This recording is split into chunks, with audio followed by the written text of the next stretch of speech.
Hello friends. I wanted to show you the progress that I have made on the art journal spread that I showed in a previous video clip, and just want to talk to you about the different tools that I used for that. So I'm going to flip the screen so you can see what I've been working on. Okay, so here we are. This is the substrate that I've been working on, where I added a bunch of papers that I tore from this little journal that I keep for my night dream noting.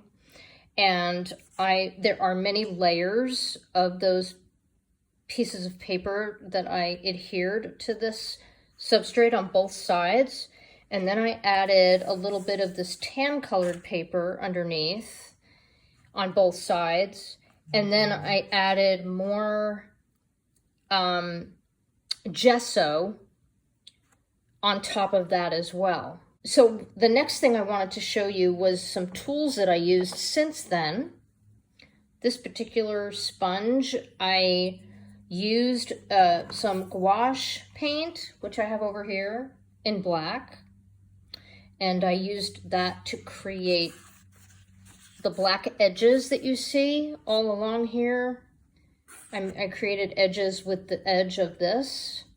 And then alongside that, I also used this flower stamp, which I used in various places on here. So you can see the little circles there.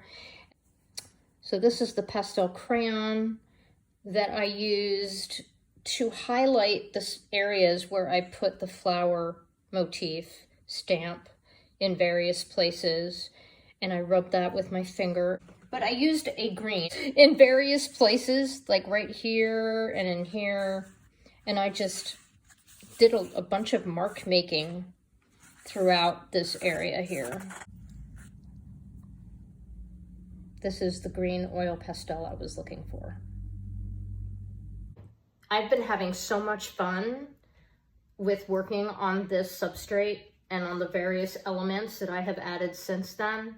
It's a very intuitive process where I get ideas for things that I can use, the different tools of the trade for my art journal that I use to build the layers, to add more texture, to add more color, to add more elements of interest visually. And I often find it so fascinating when I use something and then I end up covering it with a bunch of stuff on top, and then I use it again, and it's just, each successive layer becomes more interesting, more textured, and it just creates a really interesting history, if you will, of all those layers built up underneath. And then of course I also have those strips of fabric that I cut in a previous video, so that you can see using cutting tools that I have in my arsenal. So that is what I have so far, and if I continue to work on it in following sessions, then I'll try to show more of that to you so you can see the progress. So thank you so much for watching, and remember to make time for your own creativity. And remember that gentle is magic.